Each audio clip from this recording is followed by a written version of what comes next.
A lot of people think of their morals are attached to their soul maybe, and so when I read these things I try and keep that in mind and think about how these reflect people's entire lives sometimes.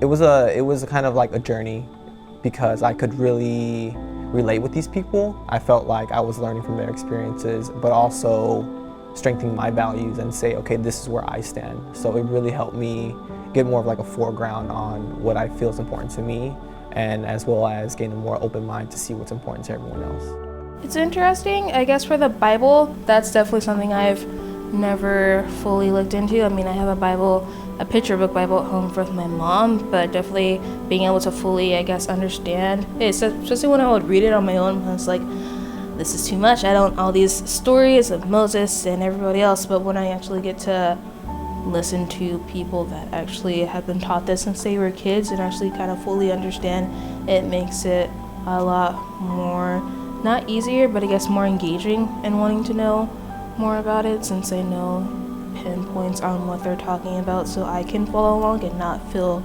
confused and see it from their point of view, because everyone has different points of view on it.